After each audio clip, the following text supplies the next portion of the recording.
নমস্কার বন্ধুরা, অপুর রান্নাবাটি চ্যানেলে আপনাদের স্বাগতম। আমি নিয়ে এসে গেছি পুজো স্পেশাল, সামনেই পুজো, তার জন্য নিরামিষ চানা মশলা। অষ্টমীর দিন সকালে বা ষষ্ঠীর দিন বানিয়ে নেওয়া যায়। কিভাবে আমি বানিয়ে নিচ্ছি দেখে নিন বন্ধুরা। আপনারা নিশ্চয়ই চানা মশলা বানান, কিভাবে বানান অবশ্যই আমাকে জানাবেন। আমি যেভাবে বানিয়েছি আপনাদের সেটা দেখাচ্ছি। দেখুন, প্রথমে কাবুল ছোলা নিয়ে নিয়েছি, সারা রাত ধরে ভিজিয়ে রেখেছিলাম। আমি সকালে জলখাবারে বানিয়েছিলাম, সেই জন্য প্রেসার কুকারে দিয়ে দিচ্ছি। দিয়ে আলু কেটে নিয়েছি, আলুটা আমার প্রয়োজন মতো দিয়েছি, কারণ আমার বাড়িতেও লাগবে একটু কিছু আলু। আর দিয়ে কাঁচা লঙ্কা তেল দিয়ে সিদ্ধ করে রাখছি।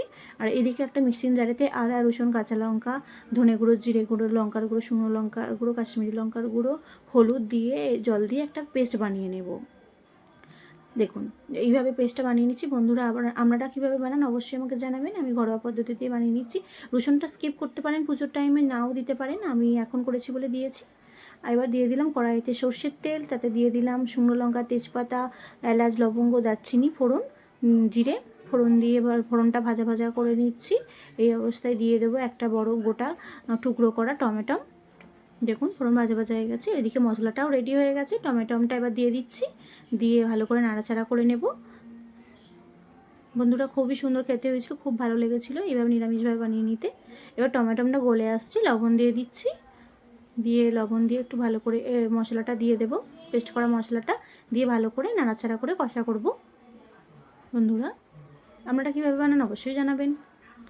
দেখুন, এবার দিয়ে দিচ্ছি চানা মশলা। এটা যে কোনো মুদিখানার দোকানে বাজারে পাওয়া যায়। সেই চানা মশলা দিয়ে ভালো করে কষিয়ে নিচ্ছি। এবার সিদ্ধ আলুগুলো তুলে আমি একটু হাতের সাহায্যে ম্যাশ করে নিয়ে আর রেডি করব। আর এদিকে চিনি অল্প দানা দিয়ে দিচ্ছি। দেখুন, আর আলু সিদ্ধটা পেস্ট করে রেখেছিলাম, মানে ম্যাশ করে রেখেছিলাম, সেই আলু সিদ্ধটা দিয়ে দিচ্ছি, দিয়ে ভালো করে কষিয়ে নিচ্ছি।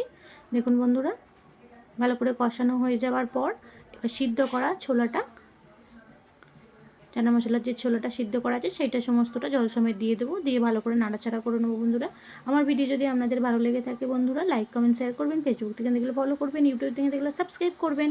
দেখুন, বেশিক্ষণ টাইম নেওয়ার আর লাগবে না, বেশি একটু ফুটে দিয়েই গাঢ় গাঢ় হয়ে আসবে, তখন দিয়ে দিচ্ছি কাসুরি মেথি আর ধনে পাতা, দিয়ে ভালো করে ফুটিয়ে নিয়ে রেডি হয়ে গেলে বন্ধুরা আমাদের